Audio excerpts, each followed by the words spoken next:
Pasalubong ni Pangulong Ferdinand R. Marcos Jr. mula sa kanyang matagumpay na 5 araw na state visit sa India ang nasa halos $460 million na halaga ng investment.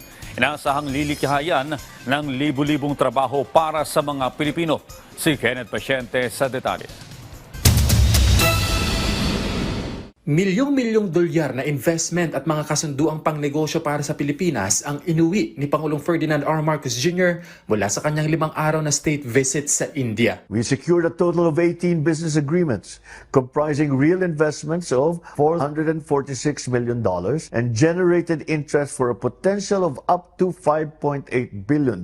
These span key sectors such as digital infrastructure, renewable energy, healthcare, manufacturing, and IT BPM. Tinatayang lilikha ito ng mahigit 4,000 trabaho para sa mga Pilipino, lalo na sa mga proyekto ng infrastructure, manufacturing at renewable energy. Sa larangan ng digital at information technology, lalo ring pinaigting ang kooperasyon sa pagitan ng Pilipinas at India. Isinapinal ang mga planong pagtatayo ng dagdag na common telecom towers, pagsasanay sa AI at cybersecurity, at ang posibilidad ng transfer of technology. May kumpanya na lumapit sa atin na nais tumulong, magtatayo sila. Yun lang ang trabaho nila. Magtatayo sila ng tower para tulungan yung programa natin mapabilis. So these are the entire range, the entire gamut of activities that fall under digital activity we explored. Bukod dito, nakipagpulong din ang Pangulo sa top Indian business leaders para lalo pang paigtingin ang kooperasyong pangkalakalan sa pagitan ng dalawang bansa. One key focus of my visit was on enhancing our trade and investment relations with India. As two of the region's and the world's high-growth economies, the Philippines and India have everything to gain from increasing our economic engagements. Hindi lang din investment ang naibunga ng pagbisita.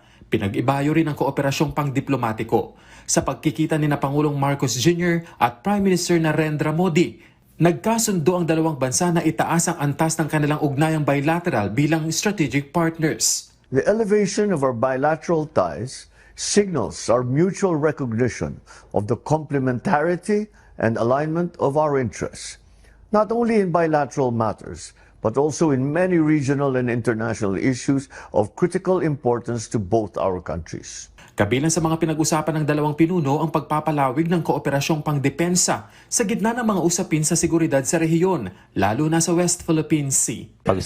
Definitely there's a commitment for India to have a larger profile in terms of the West Philippine Sea. And nung umalis tayo sa Maynila, meron ng exercises, dalawang vessel ng India at saka dalawang vessel ng Pilipinas. Tuloy-tuloy naman yan. At we agreed that we should do more of it. Sinabi rin ng Pangulo na hindi lamang dapat ituon sa depensa ang kooperasyon, kundi dapat tingnan ito sa mas malawak na aspeto ng relasyon, kabilang na ang ekonomiya.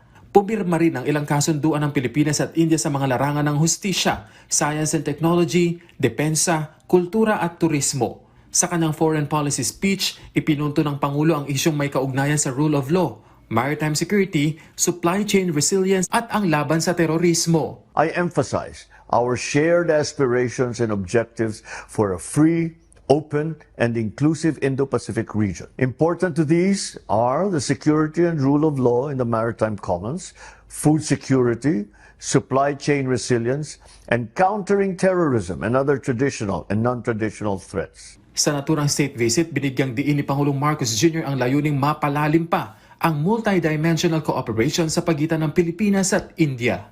Kenneth Pasyente, para sa Pambansang TV, sa Bagong Pilipinas.